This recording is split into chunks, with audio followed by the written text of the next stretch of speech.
Donc je vous fais une vidéo ici pour que tout le monde arrive à faire l'exercice 7 de la fiche 1. Donc j'ai choisi 3 exemples différents de ceux que vous devez faire vous à la maison pour bien comprendre cet exercice. Donc on doit trouver le résultat de 128 fois 3,7. On sait que lorsqu'on doit multiplier deux nombres décimaux, on va faire le calcul comme si les deux nombres étaient des nombres entiers. Autrement dit, on doit calculer 128 fois 37. Et le résultat, il est indiqué sur votre feuille.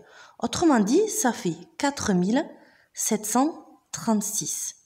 Et si on veut placer la virgule, il suffit de compter le nombre de chiffres après la virgule.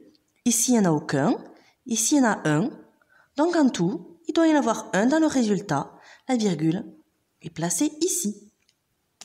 Deuxième exemple sur le même principe. On enlève la virgule, donc ça revient à calculer 128 fois 37. Ça fait 4736.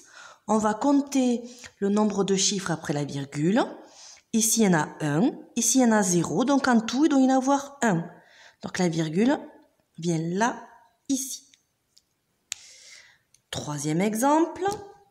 12,8 fois 3,7. On fait le calcul comme si on avait des nombres entiers. Autrement dit, on doit calculer 128 fois 37. On trouve 4736. Et maintenant, on compte le nombre de chiffres après la virgule. Il y en a un ici, un ici. Donc en tout, dans le résultat, il doit y en avoir 2. Donc la virgule, elle vient ici.